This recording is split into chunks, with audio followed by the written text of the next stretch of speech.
மாடு வளர்க்கணும்னா நம்ம எப்படி பிளான் பண்ணி எப்படி வாங்கணும், என்ன மாதிரி பண்ணால் மாடு கரெக்டாக வாங்கணும், அதை பற்றி சொல்லுங்கள். கம்மியாக இருந்தாலும் இது கொஞ்சம் செலவு கம்மி பண்ணுது. இந்த பாம்பு தோல் எங்கன்னா மேவில் கட்டுறேன்ல, ஆமாம், அது மேயும் போது எங்கன்னா பாம்பு தோல் இருந்து அது மின்னுடுச்சுன்னா நோய் வந்துச்சுன்னா திருப்பி இன்னொரு மாடு வாங்குற ஆசை கம்மியாயிடும். மூட்டை மாவு வருது, ஓகே, அந்த மாவு போட்டால் கொஞ்சம் பால் சேர்ந்து வரும். இந்த கடவாயில் பல்லில் வச்சு மெல்ல வச்சிட்டோம்னா ஓரளவுக்கு அந்த கொக்கி பல்லுலாம் ஒரு சரியாக வந்து ஹெச்எஃப் இது 47.5 வாங்கினேன். ஓகே,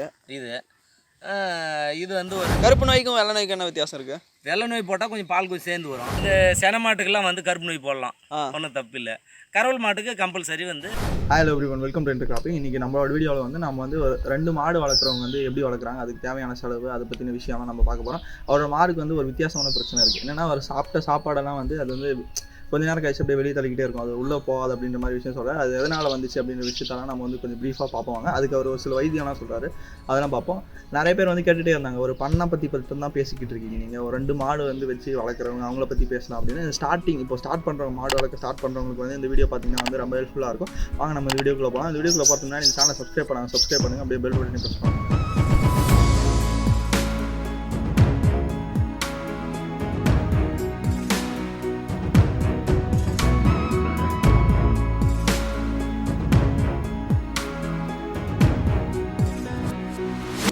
உங்களை பற்றி சொல்லுங்கள். நீங்கள் எவ்வளோ நாளாக மாடு வச்சுருக்கீங்க, என்னென்ன மாடு வச்சுருக்கீங்க, அதை பற்றி கொஞ்சம் சொல்லுங்கள். நான் இப்போ எனக்கு விவரம் தெரிஞ்சதுலேருந்தே மாடு வச்சுருக்கிறோம்ப்பா நாங்கள். ஓகே, ஆமாம், விவரம் தெரிஞ்சதுலேருந்து எருது, மாடு, செம்மாடு, இறமை எல்லாம் வச்சுருந்தோம். ஓகே, இறமைலாம் கூட ஒரு 5-6 உருவம் இறமை இருந்துச்சு எங்களுக்கு.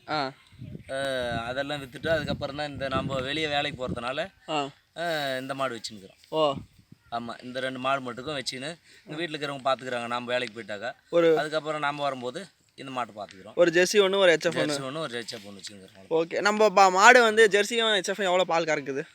இது ஹெச்எஃப் கொஞ்சம் மிச்சங்க இருக்கும், இது ஜெர்சி கொஞ்சம் கம்மியாக இருந்தாலும் இது கொஞ்சம் செலவு கம்மினா எந்த நோய் நொடி வர்றதில்ல அவ்வளோ சீக்கிரம். ஓகே, ஜெர்சிக்கு இந்த ஹெச்எஃப் கண்டிப்பாக வரும்.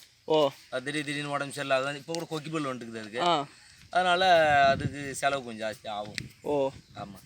மாடு வளர்க்கணும்னா நம்ம எப்படி பிளான் பண்ணி எப்படி வாங்கணும், என்ன மாதிரி பண்ணால் மாடு கரெக்டாக வாங்கணும், அதை பற்றி சொல்லுங்கள். மாடு வாங்கணுன்னா இப்போ அதுக்கு தகுந்த மாதிரி, மாடுக்கு தகுந்த மாதிரி விலை. 2 பல் இருந்துச்சுன்னா கொஞ்சம் விலை மிச்சமாகும். 4 பல் இருந்தால் அதுக்கு தகுந்த மாதிரி விலை. 6 பல் இருந்தால் அதுக்கு தகுந்த மாதிரி விலை. கொஞ்சம் வாய் எடுத்து இருந்துச்சுன்னா அதுக்கு தகுந்த மாதிரி ரேட்டு. ஓ, அதுக்கு தகுந்த மாதிரி ரகத்துக்கு தகுந்த மாதிரி. இப்போ ஸ்டார்ட் பண்ணுறவங்க வந்து என்ன மாடு வாங்கலாம்? சரி, இப்போ அந்த மாடு வாங்குறாங்களே, புதுசாக மாடு நீங்கள் 2 மாடு வச்சுருக்கீங்க. ஏன்னா நான் எப்படி உங்ககிட்ட எப்படி கொஸ்டின் கேட்குறேன்னா, 2 புதுசாக மாடு வாங்குறவங்களுக்கு வந்து என்ன மாதிரி எல்லாம் தேவை? ஏன்னா நம்ம 2 மாடு வச்சுருக்கிறதுனால பண்ணை பற்றி பேச முடியாது இதில். ஆமாம், ஸ்டார்ட் பண்ணுறவங்க எப்படியோ அதை பற்றி தான் நம்ம பேச போகிறோம். இப்போ வந்து ஸ்டார்ட் பண்ணுறதுக்கு வந்து ஜெர்சி வாங்கலாமா இல்லை ஹெச்எஃப் வாங்கலாமா? அது மாதிரி ஜெர்சி வாங்கலாம். ஜெர்சி வாங்கினா தான் நல்லாயிருக்கும். ஜெர்சி வாங்கலாம், ஒன்றும் தொந்தரவு இல்லை. ஓ, ஓகே. ஜெர்சி வாங்கினா அதுக்கு ஒன்றும் அவ்வளோ சீக்கிரம் நோய் நொடி வர்றதில்ல, அவ்வளோ சீக்கிரம் ஒன்றும் இதாக வருதில்லை. ஓ, ஓரளவுக்கு சீக்கிரம், ஓரளவுக்கு அந்த மாடு வாங்கினா இன்னொன்று வாங்குற அளவுக்கு ஒரு இது வரும், ஆர்வம் வரும். ஓ, ஓகே. இதை வாங்கிட்டு ஹெச்எஃப் வாங்கிட்டு உடனே அதுக்கு நோய் வந்துச்சுன்னா திருப்பி இன்னொரு மாடு வாங்குற ஆசை கம்மியாயிடும் கொஞ்சம். ஓ, ஆமாம். இப்போ மாடு வாங்குறவங்க வந்து முதல் கன்று போட்ட மாடு வாங்கலாமா இல்லை 2வது கன்று போட்ட மாடு, அது எப்படி வாங்குறது, அதை பற்றி சொல்லுங்கள். இப்போ முதல் கன்று வாங்கினா அது எவ்வளோ பால் கறக்கும் என்னன்னு தெரியாது. 2வது ஒரு கன்று போட்டு அது பால் எவ்வளோ கறக்கு என்னன்றது நோக்கம் தெரிஞ்சிக்கினாக்கா அதுக்கு தகுந்த மாதிரி ரேட் கொடுத்து கூட வாங்கலாம். பால் கறக்குது செனையாக இருக்கிறது வாங்குறது நல்லதா? செனையாக இருக்கிறது வாங்கலாம். ஓகே, செனையாக இருக்கிறது வாங்கினா நம்மளுக்கு என்ன கன்று போடுன்னு தெரியாது. கன்று போட்டுச்சுனாலும் பொட்டைக்குட்டி போட்டால் ஒரு ரேட்டு விற்கும், பொட்டைக்குட்டி போட்ட உடனே ஒரு ரேட்டு விற்கும். இது தட்டெல்லாம் கூட வச்சுருக்கீங்க, தீவன பயிரெல்லாம்? தீவன பயிர் சோள பயிர் போட்டுக்குது நம்மளுக்கு. ஓகே, சோள பயிருங்க இது 2 கல்லி. மீதி தீவன பயிர் அந்த அன்றைக்கி ரோடு ஓரம் போடலான்னுக்கிறேன் போதி. இப்போ தண்ணிக்கு நம்மளுக்கு இல்லை, தண்ணி பற்றாக்குறை. ஓகே, அதனால ரோடு ஓரம் மட்டும் கொஞ்சம் போட்டு எதனா இந்த லாரியில் டிராக்டர்லையாவது வந்து தண்ணி கொண்டாந்து கொஞ்சம் விட்டு ரெடி பண்ணிக்கலாம் அப்படின்னு ஒரு ஐடியா வச்சுருக்கிறேன். சரி, என்னென்ன தீவனம் போடுறீங்க நீங்கள்? அது காலையிலேருந்து சாயங்காலம் வரைக்கும் எப்படி அது அந்த நீங்கள் எவ்வளோ நேரத்துக்கு எந்திரிக்க? காலையில் நான் ஒரு 4 மணிக்கு எழுந்துடுறேன். 4 மணிக்கு எழுந்துட்டு மாடு சாணி கண்ணிலாம் வாரி கொண்டு போட்டு அதுக்கப்புறம் பால் கறந்து கொண்டு போய் ஊற்றிட்டு வந்துடுறேன், முடிஞ்சு போகுது அது வேலை. ஓகே, அதுக்கப்புறம் இதுக்கு தீனி போட்டு காலையில் தீனியெல்லாம் போடுறதில்ல, பால் கறக்கிறதுக்கு முன்னாடி? பால் நான் கறந்துட்டு போடுவேன். ஓ, பால் கறக்கிறதுக்கு முன்னாடி போடுறாங்க ஒரு சிலர், நான் பால் கறந்துட்டு போட்டுருவேன். ஓகே, கறந்துட்டு போட்டு அதுக்கப்புறம் தீனி போட்டு நிலத்துக்கு பிடிச்சின்னு வந்து இங்கே கட்டி போட்டு அப்படியே இங்கே சோள தட்டு 2 அறுத்து போட்டுக்கணும். இங்கே வந்துச்சுனாக்கா நம்ம ஏதோ ஒன்று அறுத்து போட்டுனேக்கலாம், தின்னுனேக்கும், அது பாட்டுக்கு. ஓ, தொந்தரவு இல்லை. அதுக்கப்புறம் ஒரு குறிப்பிட்ட டைமுக்கு பால் கறக்கிற நேரத்துக்கு பிடிச்சின்னு போய் பால் கறந்துட்டு அதுக்கப்புறம் தீனி போட்டு கட்டிடுறது, அவ்வளோ. சரி, இப்போ நம்ம ஏரியா வந்து வெயில் இல்லை ரொம்ப, ஆமாம். இப்போ நீங்கள் வெயிலில் தான் கட்டி வச்சிருக்கீங்க, அது எப்படி சமாளிக்க? தண்ணி எல்லாம் ஊற்றுறீங்களா? அது தண்ணி ஊற்றணும், அங்கே பைப்புக்கு இதாங்க அங்கே கொண்டு போய் தண்ணி இனி ஊற்ற போகிறேன். டெய்லியுமே ஊற்றுறீங்க? டெய்லி ஊற்றலாம், இல்லை ஒரு நாள் விட்டு ஒரு நாள் ஊற்றலாம். ஓ, என்னென்ன தீவனம் போடுறீங்க நீங்கள்? ஒரு மாட்டுக்கு வந்து ஒரு நாளைக்கு எவ்வளோ செலவாகும்? நான் இப்போ கிழங்கு மாவு, இந்த வெள்ளை நொய், ஓ, பூசா, ஓ, கலப்பு தீவனம் இதெல்லாம் போடுறீங்க. பால் கறக்கிற மாட்டுக்கு ஒரு தீவனம், கறக்காத மாட்டுக்கு ஒரு தீவனம், அது மாதிரி இருக்காதுண்ணா? அப்படி ஒன்றும் இல்லை, எல்லாத்துக்கும் ஒரே தீவனம் தான். அதுக்கு போய் நான் கறக்காத்துக்கு வேறு, இதுக்கு ஒன்று அதுக்கு ஒன்று மாற்றிலாம் கிடையாது. எல்லாத்துக்கும் ஒரே தீவனம் தான். அது எது போட்டாலும் அது மாடு கொஞ்சம் நல்லா நல்லாக்கும், கூட்டமாக்கும் நல்லா. ஓ, எல்லாத்துக்கும் ஒரே மாதிரி போட்டால் தான் அது கொஞ்சம் இதாகும். அப்புறமா கூட நம்மளுக்கு இது அப்புறம் கூட பின்னாடி போடுற மாடுக்கு கொஞ்சம் ஸ்ட்ரென்த் வரும் நல்லா. ஓ, ஆமாம். சரி, இப்போ இந்த தீவனம் தான் போட்டால் நல்லா பால் கறக்கணுன்ற மாதிரி தீவனம் எதுனா இருக்கா? அதுக்கு இந்த கிழங்கு மாவு போடலாம், இந்த தண்ணி மாவுக்கு இதில். ஓ, இந்த தொட்டியில் விட்டு வச்சுக்கிறாங்களே, இந்த மூட்டை மாவு வருது. ஓகே, அந்த மாவு போட்டால் கொஞ்சம் பால் சேர்ந்து வரும். ஓ, இந்த டச்சப்புக்கெல்லாம் கொஞ்சம் போட்டால் அது போட்டே இருக்கணுன்றாங்க. அது நம்ம போடல இது வரைக்கும். இந்த மூட்டையில் வருது அந்த மாவு தான் போடுறோம். சரி, ஓகே. சரி, இப்போ இந்த கிழங்கு மாவு போட்டால் வந்து கொஞ்சம் மாடு வந்து கெட்டு போயிடுது அப்படின்ற மாதிரி சொல்கிறாங்க, அதை பற்றி சொல்லுங்கள். அது ஒன்றும் ஜாஸ்தி சீக்கிரம் கெட்டு அந்த எந்த மாவு போட்டால் சீக்கிரம் கெட்டுதுன்னு கூட சொல்கிறாங்க. ஆனால் அதை பற்றி நான் உண்மை இது வரைக்கும் போடல நம்ம. அது ஓ, இது வரைக்கும் போடல. இப்போ வந்து அந்த வரமாவு மாதிரி வருது மூட்டையில், அந்த கிழங்கு மாவு தான் நான் போட்டுக்கிறேன் இப்போதைக்கு. சரி, இந்த மாடு குட்டி வாங்கி சேல் பண்ணுறாங்கல்ல, அந்த பிஸ்னஸ் பற்றி கொஞ்சம் சொல்லுங்களேன். அது மாடு அவங்க குட்டி வாங்கி சேல் பண்ணுறாங்க, நம்மக்கிட்ட எந்த குட்டியும் இல்லையே நம்ம கொடுக்கறதுக்கு. ஓ, உங்ககிட்ட இல்லை, ஆனால் அது வந்து ஒரு நல்ல பிஸ்னஸ் தான் அது. ஆனால் இதுக்கு மேலே வாங்கலான்னு ஒரு ஐடியா வச்சுங்கிறேன். ஓ, அது மாதிரி குட்டி வாங்கி சேனைக்கு விட்டு பயிர் வந்தால் அது வாங்கி விற்கலாம் அப்படின்னு ஒரு ஐடியா. ஓ, சேனைக்கு நீங்கள் ஊசி தான் போடுறீங்க? ஊசி போடுறோம், ஆமாம். ஓ, இப்போ எங்கே கூலி எங்கேயும் கிடைக்கிறதில்ல அவ்வளோ சீக்கிரம். கூலிக்கு போனால் ஒரு 5 கிலோமீட்டர் 10 கிலோமீட்டர் போகணும் தொலைவா. ஓ, அதனால் வந்து போகிறதில்ல. இங்கே பக்கத்தில் டாக்டர் வர வச்சு வீட்டானே போட்டுருவோம், ஊசி போடுறோம். ஓ, இதில் நோயெல்லாம் இருக்கா மாட்டுக்கு? மாட்டுக்கு எதுவும் ஜாஸ்தி நோயெல்லாம் வர்றதில்லைங்க. திடீர்னு நோய் வந்தாலும் டாக்டர் வர வச்சு ஊசி போட்டுருவோம். ஊசி போட்டுறீங்க. சரி, இப்போ நீங்கள் ஒரு மாட்டுக்கு சொன்னீங்க இந்த மாதிரி பல்லு சாப்பிட்றதெல்லாம் வெளியே தள்ளிட்டே இருக்குன்னு சொல்லிட்டு, அது என்ன பண்ணு? கொக்கி பல்லு அது என்ன பண்ணுது, இந்த பாம்பு தோல் எங்கன்னா மேவில் கட்டுறேன்ல, ஆமாம், அது மேயும் போது எங்கன்னா பாம்பு தோல் இருந்து அது மென்னுடுச்சுன்னா அந்த மாதிரி கொக்கி பல்லு வரும்ன்றாங்க. ஓ, பாம்பு தோல் மென்னுச்சா கொக்கி பல்லு? அந்த பாம்பு தோல் எதனா மென்னுடுச்சுனாக்கா அந்த கொக்கி பல்லு வருமா. ஓ, அது நம்ம பார்த்து அதுக்கு தகுந்த மாதிரி இந்த காருக்கு இது இல்லை, ஆமாம், கலப்பு காருங்க, இந்த வேறு எதனா இரும்பு பொருள் எதுனா அந்த கடவாயில் பல்லில் வச்சு மெல்ல வச்சிட்டோம்னா ஓரளவுக்கு அந்த கொக்கி பல்லுலாம் ஒரு சரியாக வந்துடுது. செஞ்சுட்டா அந்த கொக்கி பல்லு ஏறி அது எப்படி மாட்டு வாய்க்குள்ளே 4-5 நாளைக்கு. ஆமாம், அந்த நாக்கு கொஞ்சம் இழுத்து பிடிச்சி இந்த பக்கம் பட்டறையை வச்சு அது மெல்லுச்சுன்னா ஓரளவுக்கு அந்த இது வந்துடும். சரி, என்னெல்லாம் நம்மளுக்கு நஷ்டம் வர்றதுக்கு இல்லை சான்சஸ் இருக்குது? எதெல்லாம் ஒழுங்காக பார்த்துக்கலண்ணா? நஷ்டம் வர்றதுக்கு அவ்வளோ சீக்கிரம் ஒன்றும் சான்ஸ் கிடையாது. அதான் பால் கறக்குது, அது போய் நான் நஷ்டம் வந்துட போகுது. ஓகே, நல்ல மாதிரி தீனி போட்டு நல்ல மாதிரி பால் கறனோம்னா நஷ்டம் ஒன்றும் கிடையாது. நஷ்டம் வரது கிடையாது. ஆமாம், இப்போ தான் ரேட்டு கொஞ்சம் குறைஞ்சி போச்சு இந்த கொரோனா வந்து. அதனால கொரோனாவில் ரேட்டு குறைஞ்சி போய் அது ஓ பால் ஒன்றும் ஜெயலலிதாபடிக்கு இல்லை. இப்போ தான் ஏதோ ஒரு ரூபா 20 பைசா என்னமோ விலை ஏற்றிக்கிறாங்களாம். ஓகே, ஏற்றிக்கிறாங்க. அது இப்போ தான் இப்போ 2 நாளாக அது ஏற்றிக்கிறாங்க, வேறு ஒன்றும் இல்லை. ஆமாம், அது ஏத்தனை பின்னால இப்போ நம்ம ரெண்டு மாடு சேர்ந்து நம்ம எவ்வளோ ஒரு 25 லிட்டர் பால் ஊற்றுறோமா ஒரு நாளைக்கு மொத்தமாக?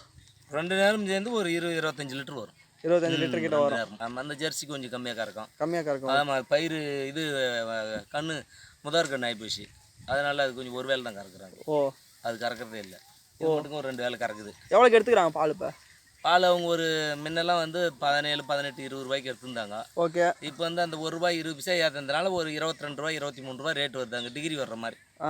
இப்போ நாம் ஒரு எருமை வாங்கிக்கலாமே கூட அது வளர்க்குறதுக்காக? எருமை வாங்கலாம்.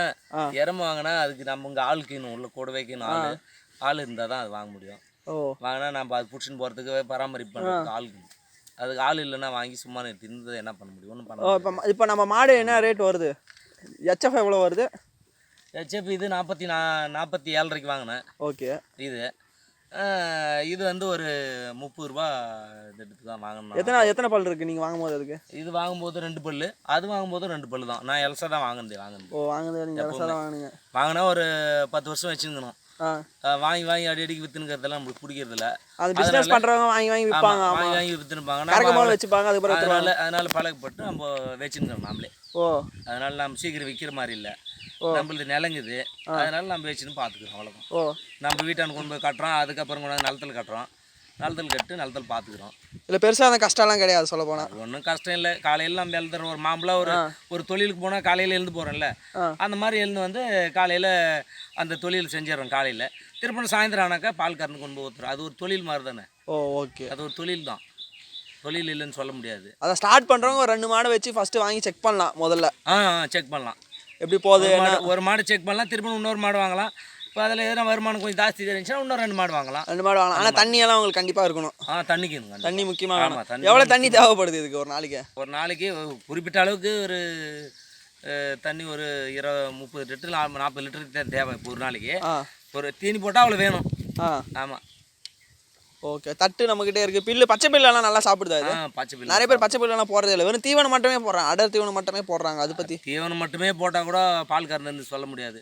அது கூட கொஞ்சத்துக்கு கொஞ்சம் மேலே சோள தட்டு பச்சைங்க எதனா கொஞ்சம் போடணும். தீவனம் பயிருங்க அது இது கொஞ்சம் அறுத்துனது போட்டால் தான் பால் கொஞ்சம் கறக்கும். பால் நல்லா கறக்கும். வெறும் தீனியாக போட்டு பால் கறக்கணும்னா எல்லாமே கறக்காது. எல்லாமே கறக்காது.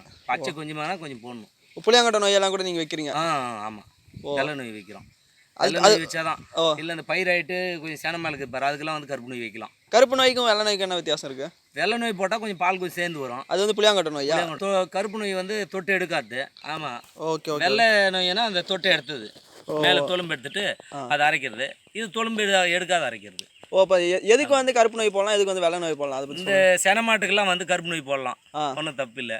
கரவல் மாட்டுக்கு கம்பல்சரி வந்து வெள்ளை நோய் போடணும். வெள்ளை நோய் போட்டால் கொஞ்சம் நல்லா கறக்கும் நல்லா. ஓகே. தீவன செலவுக்கெல்லாம் உங்களுக்கு ஒரு நாளைக்கு எவ்வளோ, மொத்தமாக எவ்வளோ ஆகுது ஒரு மாதத்துக்கு? என்னென்ன வாங்குறீங்க நீங்கள்? ஏன்னா இப்போ 2700 3000 கட்டாச்சு. எனக்கு இப்போ 2-3 மூட்டை எடுத்துன்னு வந்தேன். 3000 கட்டாச்சு.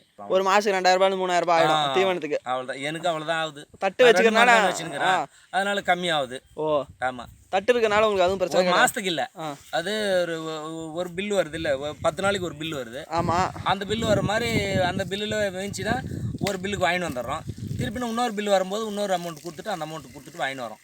பில்லுலே 2 பில்லுக்கு வாங்கிடுறோம். 2 பில்லுக்கு வந்து வாங்கிடுறோம். 4 பில்லு வந்துச்சுன்னா 2 பில்லுக்கு வாங்கிடுவோம். நம்ம ஒரு 1.5 பில் 2 பில் கொடுத்துருவோம் அதுக்கு. அதுக்கு மீதி 2 பில்லு வந்து நம்ம லாபமாக இருக்கும். அமௌண்ட் நிற்கிது. ஓகே. அப்படி தான் எல்லாருமே பண்ணுறாங்க. எக்ஸ்ட்ரா சொல்ல போனால் பெரிய மாடு வச்சிருக்கோம், பில்லு வந்து ஒரு பில்லு ஆளுங்களுக்கு கொடுத்துட்றாங்க, ஒரு பில்லு தீவனம். ஆமாம். அதுக்கேற்ற மாதிரி நம்ம பில்லை ஒதுக்கிட்டா தான் கரெக்டாக இருக்கு. ஓகே. நீங்கள் ரொம்ப சூப்பராகவே பேசுங்க. மாடு பற்றி நிறைய விஷயம்லாம் சொன்னீங்க. ஓகே, ரொம்ப தேங்க்ஸ். இந்த வீடியோ உங்களுக்கு பிடிச்சிருக்குன்னு நினைக்கிறேன். நீங்கள் பார்த்துருப்பீங்க நான் அவர் என்னென்ன விஷயத்தெல்லாம் கவர் பண்ணார் அப்படின்னு சொல்லி. அவர் வாங்குற பில்லில் எத்தனை பில் வந்து மாட்டுக்கு ஆகுது, என்னென்ன மாதிரி தீவனம்லாம் போடுறாரு அப்படின்ற மாதிரி சொன்னேன். அந்த மாட்டுக்கு அவர் சொன்ன வைத்தியமும் வந்து நிறைய பேர் யூஸ் பண்ணியிருக்காங்க. அது வந்து கொஞ்சம் ப்ரிஃபர்டான விஷயம் தான். நீங்களும் ட்ரை பண்ணி பார்க்கலாம். அப்படி என்ன டவுட்ஸ் இருந்தாலும் நீங்கள் வந்து கீழே கமெண்ட் பண்ணுங்கள். இந்த வீடியோ பிடிச்சிருந்தா லைக் பண்ணுங்கள், ஷேர் பண்ணுங்கள், அப்படியே இந்த சேனலுக்கு சப்ஸ்கிரைப் பண்ணுங்கள்.